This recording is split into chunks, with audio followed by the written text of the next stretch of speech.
मतलब ये मैदान में सबसे आगे रह करके अपने पूरे सेना को जो है वो उसका नेतृत्व कर रही थी।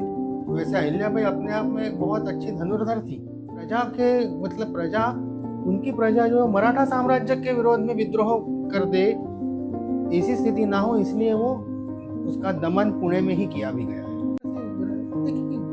मतलब शाम दाम दंड भेद सारी हाँ, चीजें, साम दाम दंड भेद था ही। और जब तक मैं बलवान नहीं हूँ, देखिए बल के सामने लोग झुकते हैं, झुकते हैं। तो बलवान होना स्वाभाविक नहीं। कंटिन्यू नहीं, मतलब यही था कि भक्ति से शक्ति आती है ना, जी जी तो उनमें भी भक्ति से शक्ति आई और कदाचित उनकी प्रजा में भी उसी भक्ति के कारण शक्ति आते गई और राज्य में स्वाभाविक रूप से वो शक्ति आ गई। और ये तो भक्ति से शक्ति लाने का हर युग में काम बहुत आवश्यक है। आवश्यक है, जरूरी है।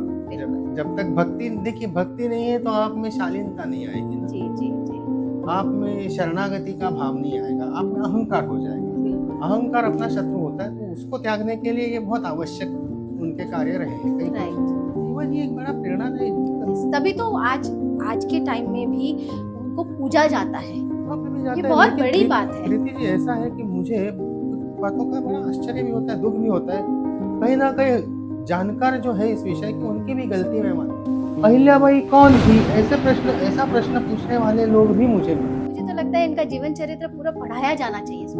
बिल्कुल ये पढ़ाया जाना चाहिए। और ये कोई मालवा की महारानी नहीं मानता हूँ मैं, इनको पूरे समस्त सनातन समाज की लोक माता मानता हूँ, क्योंकि एग्जाम्पलरी है वो हाँ। पूरे समाज को बहुत कुछ सिखा सकती है। बहुत कुछ सिखा सकती है। बिल्कुल बिल्कुल। और एक महिला क्या कर सकती है, जी जी इसका उदाहरण है। अभी ऑपरेशन सिंदूर में आपने महिलाओं को सामने लाया, बड़ी अच्छी बात की, लेकिन एक महिला ने क्या ऐसे जमाने में आज से 250-300 वर्ष पहले क्या नहीं किया। बिल्कुल। और वही तो छोड़िए, उनके भी पहले थी, जीजा माता थी स्वयं, बिल्कुल, जिन्होंने ये चेतना जगाई है। मतलब हमारे देश में ना ऐसी कई एग्जाम्पलरी कहानियां हैं जो अभी तक हाईलाइट की ही नहीं गई है कि आप जैसे लोग हैं जो इस चीज को आगे लाना चाहते हैं। और काम बढ़ा रही है। क्योंकि मैं ये चाहती हूँ कि ये चीजें आए।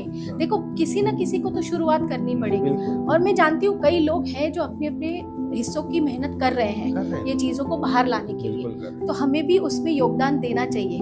और मैं चाहती हूँ कि आपके थ्रू हम ये चीजें और करते रहे।